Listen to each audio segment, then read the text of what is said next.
Ok, comment s'inscrire? Si je suis sélectionnée, quand est-ce que je pourrais avoir l'entretien, un rendez-vous? Quelles sont les recommandations par rapport au format de la photo? Ok, dois-je mettre le nom de tous les membres de ma famille, même si ceux-ci ne voyagent pas avec moi? Oui. Je voudrais savoir si quelqu'un a déjà été sélectionné, mais qui n'a pas encore passé son interview, peut toutefois jouer au programme suivant. J'aimerais savoir si un étudiant qui n'a pas d'expérience professionnelle peut être sélectionné et voyager, obtenir un visa et voyager. Bienvenue à ce Facebook Live depuis l'ambassade des États-Unis d'Amérique à Cotonou. Je suis le consul à l'ambassade. Le live d'aujourd'hui se déroulera en deux phases essentielles. Dans un premier temps, je ferai la présentation du programme de visa de diversité 2025 et ensuite mon collègue ici, présent, répondra à vos diverses questions. Le programme de visa de diversité permet aux ressortissants de pays ayant un faible taux d'immigration vers les États-Unis et qui répondent aux critères d'admissibilité de tenter leur chance pour obtenir un visa d'immigrant des États-Unis. Le site web dvprogram.state.gov est le seul moyen de participer. Lisez les instructions du programme à l'adresse travel.state.gov/DV. Je vous remercie pour votre attention. Nous allons présenter répondre à vos questions. Bonne chance. Comment jouer? L'ambassade des États-Unis à Cotonou peut-elle nous aider à faire l'inscription à la loterie Visa? Si oui, quels sont les jours où nous pouvons passer pour le faire? D'abord, malheureusement, l'ambassade n'organise pas les inscriptions. Vous ne pouvez pas passer à l'ambassade pour faire les inscriptions. Cependant, l'inscription est très simple à faire. Vous pouvez la faire depuis votre téléphone Android ou bien avec votre ordinateur personnel. Et sachez que le site légal pour faire cette inscription, c'est bien sûr dvprogram.state.gov. Et nous vous conseillons de lire les instructions avant de commencer à renseigner le formulaire. D'accord? Le formulaire se trouve sur le site travel.state.gov/DV. Et sachez qu'il y a deux critères essentiels pour être éligible. Le premier critère, c'est être né dans un pays éligible. Et le deuxième critère, c'est avoir le baccalauréat. Le Bénin, comme la plupart des pays de l'Afrique de l'Ouest, sont éligibles à la DV Lottery, sauf le Nigeria.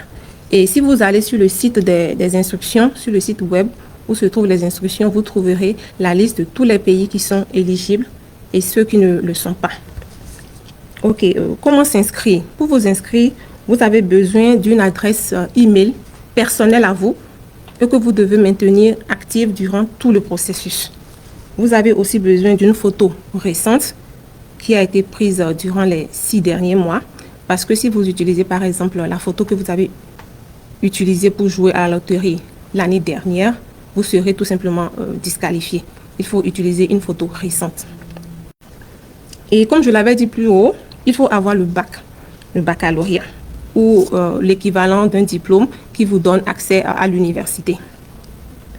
En plus de cela, il vous faudra inscrire votre conjoint. Si vous êtes légalement marié, il vous faudra inscrire votre conjoint et tous vos enfants de moins de 21 ans qui ne sont pas mariés, même si ceux-ci ne voyagent pas avec vous.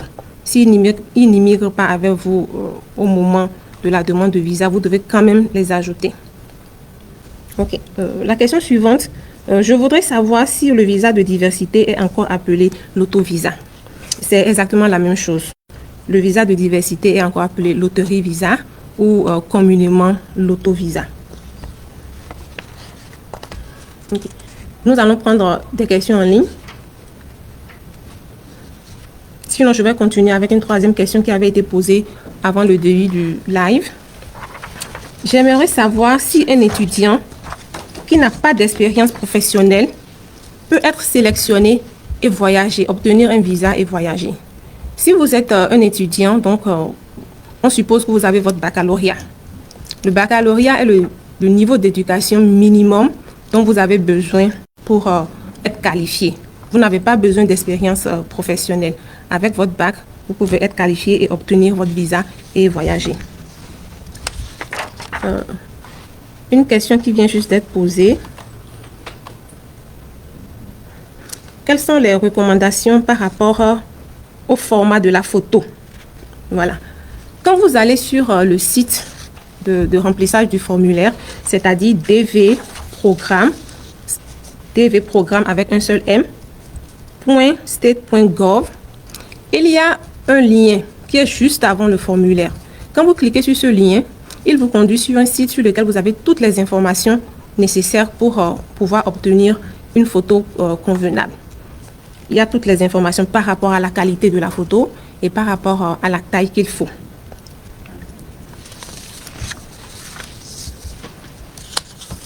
Okay. Quelqu'un a demandé si je suis sélectionnée, quand est-ce que je pourrais avoir l'entretien, un rendez-vous? Quand vous êtes sélectionné, à partir du moment que vous êtes sélectionné, vous devez communiquer avec le KCC avec votre adresse email. Et lorsque votre numéro de dossier arrive à un niveau où il est prêt à être programmé, le KCC va vous envoyer une notification dans laquelle elle vous dira le jour et l'heure de votre entretien à l'ambassade. Il vous sera aussi fourni la liste des pièces à préparer avant de venir à l'entretien. Une autre question. Pouvons-nous utiliser la carte CIP à défaut du passeport? Ça, c'est une très bonne question. Pour le programme de DV 2025, vous n'avez pas besoin de passeport. Il y a environ 2 ou 3 ans, le passeport était nécessaire afin de remplir le formulaire. Mais à partir de maintenant, vous n'avez pas besoin de passeport. Vous pouvez remplir votre formulaire sans numéro de passeport. Il n'y a pas de problème. Quelqu'un a demandé c'est quoi le case number? Le case number est le numéro de dossier unique que le KCC vous attribue. Et ce numéro-là comporte 3 parties. L'année du jeu, l'année où vous avez joué, par exemple, si vous avez joué pour la DV 2024, votre numéro va commencer par 2024. Il sera suivi de 2 lettres, AF, pour signifier que vous venez de l'Afrique, et un autre numéro un autre chiffre qui sera le numéro de série que le KCC vous aura attribué. Okay. Une autre question qui vient d'être posée durant le live.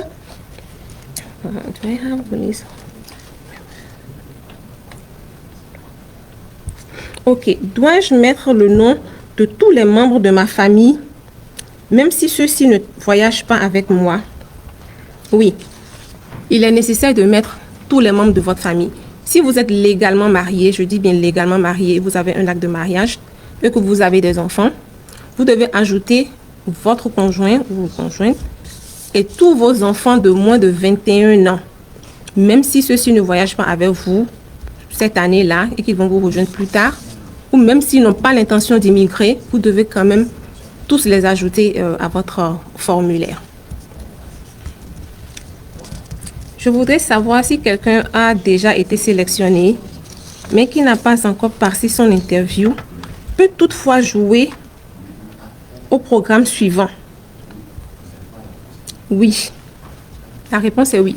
Si par exemple vous avez joué à la DV 2024 et que vous n'avez pas encore obtenu votre rendez-vous et que la DV 2025 vient de commencer, vous pouvez toutefois jouer à la loterie Visa 2025 parce que cela ne constitue pas une double inscription puisque vous vous êtes inscrit pour 2 programmes différents, l'un 2024 et l'autre en 2025. Et si d'aventure vous n'obtenez pas, si malheureusement vous n'obtenez pas un rendez-vous pour la DV 2024 et que vous êtes encore sélectionné pour le programme suivant, peut-être vous pourrez obtenir un rendez-vous et venir à votre entretien. Ok, une autre question qui vient juste d'être posée. Nous recevons beaucoup de questions. Et ceux qui n'ont pas de diplôme, comment ils vont faire? Ok. Sur le site, dans les instructions, il est bien dit que si vous n'êtes pas qualifié, il ne faudrait pas participer à la DV. Donc, lisez les instructions, voyez le niveau d'études qui est requis, qui est de 12 années d'études, c'est-à-dire 12 années d'études qui sont couronnées par votre baccalauréat. Si vous n'avez pas le baccalauréat, ce n'est pas la peine de vous inscrire. Il y a aussi la possibilité d'être qualifié par l'expérience professionnelle. Mais le site vous dit qu'il faut avoir exercé un métier durant les 5 dernières années. Et pour ce métier-là, il faut avoir suivi 2 années de formation. Donc, il est possible d'être qualifié de cette manière-là, mais vraiment, c'est très difficile parce que quand vous venez avec cette expérience de travail, cette expérience professionnelle, le département d'État doit aller sur un site très précis qu'on appelle Honnête Online pour déterminer si votre expérience professionnelle est admissible. Et franchement, c'est vraiment très difficile d'être qualifié par l'expérience professionnelle. Il paraît qu'on doit encore dépenser de l'argent. Expliquez-nous. OK. Pour participer au jeu actuellement, à l'étape où nous sommes, vous n'avez pas besoin de dépenser de l'argent. Vous pouvez aller jouer sur votre téléphone Android, dans un cybercafé, sur votre ordinateur portable. Cependant, si vous êtes sélectionné et que vous obtenez un rendez-vous, il vous faudra payer les frais d'entretien et il vous faudra aussi payer les frais pour la visite médicale. Vous devez faire une visite médicale au niveau de nos docteurs et il faudra payer pour ça. C'est essentiellement les 2 frais que vous devez payer, les frais d'entretien et pour la visite médicale. Comment augmenter la chance d'être sélectionné? Là, il n'y a pas vraiment de manière d'augmenter ses chances d'être sélectionné. C'est pour cela que nous vous conseillons de ne pas aller vers les facilitateurs parce qu'ils vont vous dire qu'ils peuvent vous donner qu'ils peuvent vous aider à avoir plus de chances pour être sélectionné, mais en réalité, ils ne peuvent rien faire. Cependant, nous vous conseillons de jouer une seule fois par saison parce que si vous jouez 2 fois, vous êtes déjà disqualifié. Et aussi, il faut utiliser une photo qui a été prise durant les 6 derniers mois. Il ne faut pas utiliser une vieille photo. D'accord? Merci. Après la sélection, c'est quoi la procédure? OK. C'est ici qu'il est bien d'utiliser son adresse email. Parce qu'après la sélection, le KCC va vous envoyer des notifications à travers votre adresse email. Et c'est le KCC qui vous dira, par exemple, allez dans votre compte, lisez le message qui s'y trouve, vous irez dans votre compte et on vous dira par exemple, allez remplir le formulaire DS 260. C'est le KCC qui vous informera de cela. C'est le KCC qui vous dira aussi, vous avez un rendez-vous à telle date. Et voici les pièces qu'il faut préparer pour venir à ce rendez-vous. Donc, c'est essentiellement la procédure. Après que vous êtes sélectionné, vous allez remplir le formulaire et vous viendrez à votre rendez-vous. Avant le rendez-vous, il vous faudra faire la visite médicale et préparer vos documents civils. Et si d'aventure vous obtenez votre visa, vous voyagez tout simplement. Doit-on nécessairement avoir un contact aux États-Unis avant d'avoir le visa? Une question très intéressante. Il n'est pas nécessaire, en réalité, il n'est pas nécessaire d'avoir un sponsor avant d'obtenir votre visa. Seulement, lorsque vous renseignez le formulaire, le DS 260, le DS 260 vous demande où est-ce que vous souhaiterez recevoir votre carte verte. Et à ce moment-là, vous avez besoin quand même d'une adresse physique aux États-Unis où votre carte verte sera envoyée. Mais ce n'est pas que vous avez besoin de quelqu'un qui va vous prendre en charge. Si vous avez les moyens de vous prendre en charge dès que vous arrivez sur le territoire américain, vous n'avez pas besoin de sponsor. Quelqu'un qui a déjà soumis un visa tourisme, peut-il soumettre un visa de loterie? Bien sûr, tout le monde est libre de soumettre son visa de loterie, quel que soit le visa qu'on a déjà obtenu antérieurement. Il n'y a pas de problème. Pour ceux qui sont sélectionnés, doivent-ils avoir une notification par mail? Non. Non, et méfiez-vous des notifications que vous recevez par mail. Si vous êtes sélectionné, le KCC ou le département d'État ne vous enverra jamais une notification par mail. Au contraire, c'est vous-même avec votre code de confirmation, parce qu'après avoir rempli le formulaire, après avoir soumis, un code de confirmation est généré et apparaît sur votre écran. Ce code de confirmation-là, vous devez le sauvegarder et vraiment le garder précieusement parce que en mai, le 4 mai 2024, il vous faudra aller sur le site dv.gov.do programme.state.gov pour vérifier par vous-même si vous avez été sélectionné. Donc, si vous recevez un mail, sachez automatiquement que c'est du faux. Ceux qui font ça dans la rue, est-ce qu'ils sont fiables? Les facilitateurs, ce que nous pouvons nous conseiller par rapport aux facilitateurs qui sont en ville, est que lorsque vous allez vers eux, que vous remplissez le formulaire avec eux, assurez-vous que dans le formulaire, il a mis votre adresse email à vous, pas son adresse email à lui. Et à la fin du remplissage du formulaire, lorsque le formulaire est soumis, vous devez récupérer votre code de confirmation. Si le facilitateur garde le code de confirmation par devant lui, il pourra aller faire la vérification. Et si vous êtes sélectionné, il pourrait vous faire du chantage avant de vous remettre votre code de confirmation. Donc, vous pouvez vous faire aider. Cela n'est pas interdit. Mais sachez aussi que ce ne sont pas des personnes qui sont agréées par l'ambassade. Ils font leur propre business. Je suppose que quelqu'un qui a un enfant de 22 ans, alors doit-on le mettre dans le formulaire? Non, un enfant de 22 ans ne peut pas être ajouté au formulaire. On a bien dit les enfants de 21 ans, qui ont moins de 21 ans, au moment où vous remplissez votre formulaire. Tous les enfants qui ont moins de 21 ans. Les frais s'élèvent à combien? Et tous les frais sont à combien? Ok. Pour le remplissage du formulaire, vous ne payez rien du tout. Vous ne payez rien du tout. Comme on l'a déjà dit, les frais d'inscription, c'est zéro. Vous ne payez rien pour faire l'inscription en ligne. Les frais d'entretien et les frais médicaux s'élèvent à combien? Ok, les frais d'entretien s'élèvent à 330 $ américains. C'est un peu plus de 200 000 francs, environ 215 000 francs. Et les frais pour la visite médicale, ça tourne autour de 170 000 francs. Okay. En attendant les questions des internautes, je vais répondre à une question qui avait été posée sur le site avant le début de ce live. Quelqu'un a demandé, paraît-il qu'un célibataire, après avoir été sélectionné pour la première phase, peut faire un mariage avec son partenaire afin que le partenaire puisse bénéficier également du visa. Ici, nous vous conseillons plutôt d'éviter les situations qui vont compliquer votre dossier. Il est vrai que la vie de quelqu'un peut changer, il peut y avoir du changement dans votre vie, mais évitez les situations qui peuvent compliquer votre dossier plus tard. Une seconde.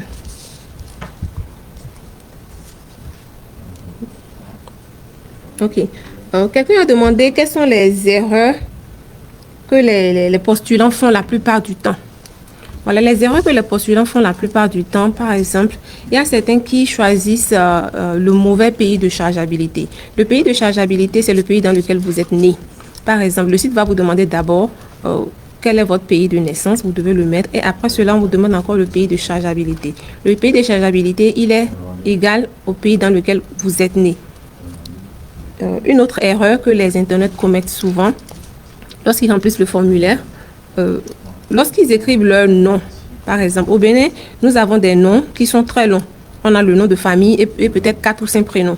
Certains vont écrire juste le nom de famille et écrire le premier prénom. Il ne faut pas procéder ainsi. Quand vous écrivez votre nom de famille, écrivez tous les autres prénoms sur le formulaire.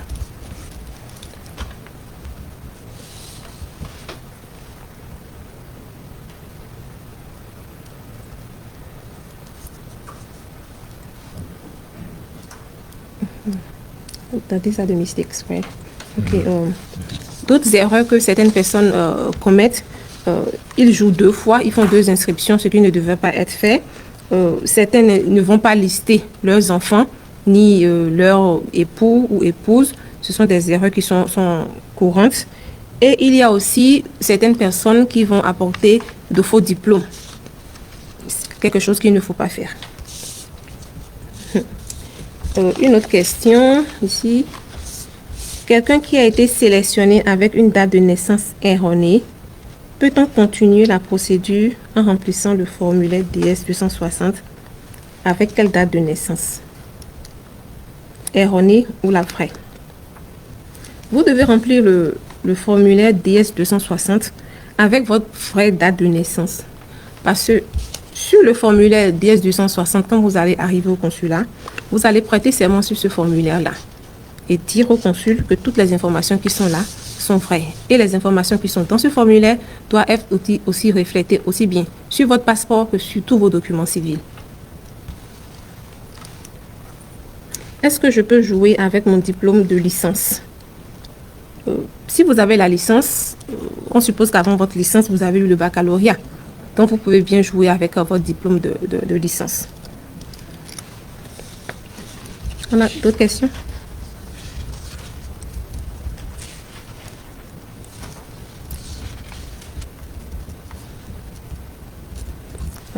Je voudrais savoir si quelqu'un qui a été sélectionné et qui n'a pas encore... on a déjà répondu à cette question. Quelqu'un a demandé si j'ai été sélectionné, combien de temps je dispose pour quitter le Bénin. Voilà. Après votre sélection, il faut attendre que le KCC puisse vous demander de remplir le formulaire. Et après avoir rempli le formulaire, vous obtenez un rendez-vous. C'est vraiment à partir de ce moment-là que vous pouvez vous demander combien de temps il vous reste pour quitter le pays.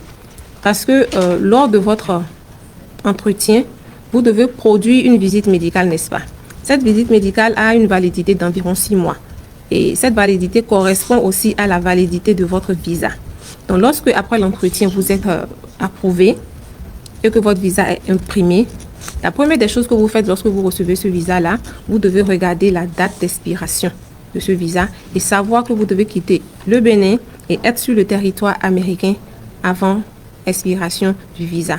Donc, sachez que lorsque vous venez à votre entretien, il vous reste environ 4 à 5 mois pour quitter le territoire béninois.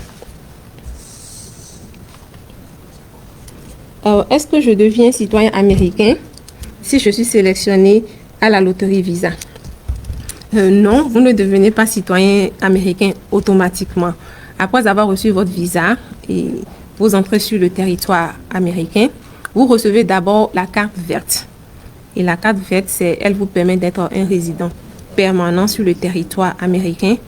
Et c'est après une certaine période de résidence sur le territoire, un minimum de 5 années sur le territoire américain, que vous pouvez procéder à la naturalisation et devenir citoyen américain. Nous avons quelques questions qui viennent encore.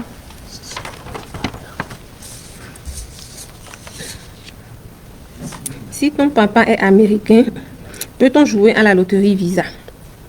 Bien sûr, bien sûr. Si votre papa est américain, c'est vrai qu'il y a pour vous une autre procédure pour aller aux États-Unis et immigrer. Mais vous pouvez aussi jouer à la loterie Visa. Ça pourrait être une procédure plus rapide, on ne sait jamais. Pour celui qui a fait la procédure et qui n'a pas pu obtenir le visa pour cause de faute d'informations complémentaires, est-il capable de jouer encore? Bien sûr. Si par exemple vous avez joué à la loterie Visa 2023 et que vous avez été sélectionné, mais que avant la fin du programme, vous n'avez pas obtenu le visa parce qu'il vous manquait quelque chose, évidemment, vous pouvez très bien jouer les saisons qui suivent. Il n'y a pas de problème. Encore des questions?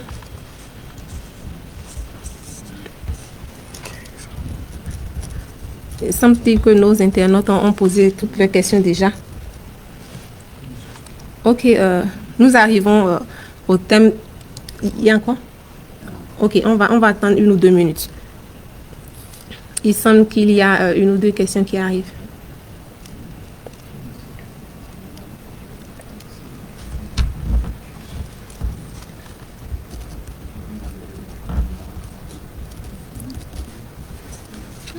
Nous allons prendre une dernière question. 2, d'accord. 2 dernières questions et conclure ce Facebook Live.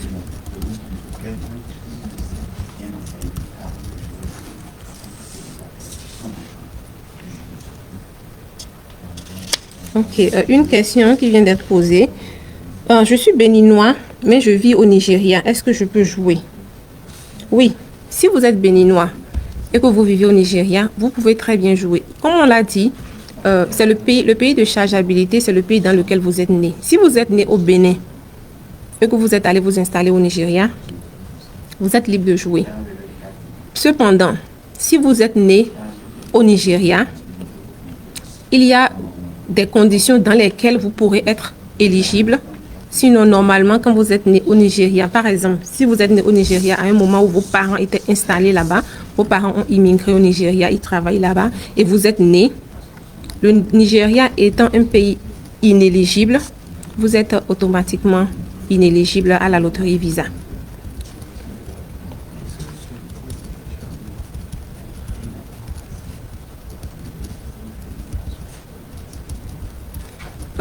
Quelqu'un a demandé si quelqu'un qui a été sélectionné mais n'a pas eu accès à son DS260 peut venir au consulat pour le remplir. Non, cela n'est pas possible. Le consulat rentre en contact avec les sélectionnés lorsqu'ils reçoivent leur lettre de rendez-vous du KCC. C'est seulement à ce moment-là que le consulat commence par interacter avec les sélectionnés. Avant cela, nous n'avons pas de contact avec les sélectionnés. C'est pour cela qu'il faut, comme je l'ai dit plus tôt, il faut avoir son adresse email et c'est à travers cette adresse email que le KCC vous dira d'aller remplir le formulaire. Merci. Okay. Quelqu'un a demandé, je suis béninois aux États-Unis. Est-ce que je peux jouer aux États-Unis là-bas? Oui, vous pouvez jouer depuis les États-Unis, il n'y a pas de problème. Après, si vous êtes par hasard sélectionné, vous pourrez faire un ajustement de statut aux États-Unis.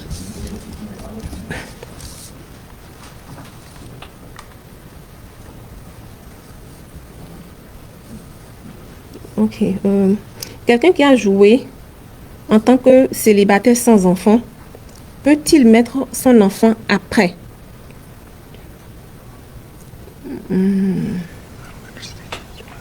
Okay, he entered without the child, and after the selection, he wants to add the child.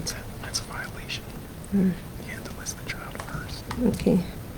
En réalité, ceci constitue... Voilà, je reprends la question. Quelqu'un qui a joué en tant que célibataire sans enfant, peut-il mettre après son enfant?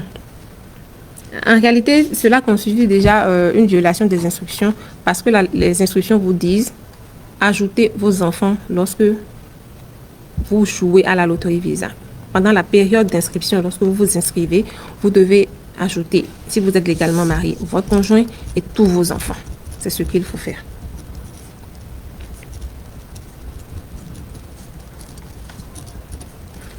Cependant, je réponds toujours à la dernière question.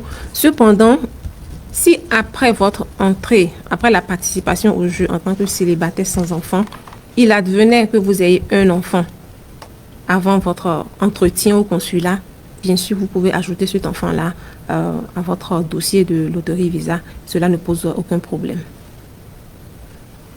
D'autres questions? Ok. Je crois que nous sommes à présent au thème des réponses aux questions. Nous vous remercions encore pour votre attention. Et si vous avez d'autres questions, vous avez besoin de plus d'informations, je vous donne ici notre adresse email à laquelle vous pouvez nous envoyer des emails pour obtenir plus d'informations. L'adresse email est ivcotonou, en un seul mot, ivcotonou@state.gov. Je répète, ivcotonou@state.gov. State s'écrit STATE, point, et gov s'écrit GOV. Merci beaucoup.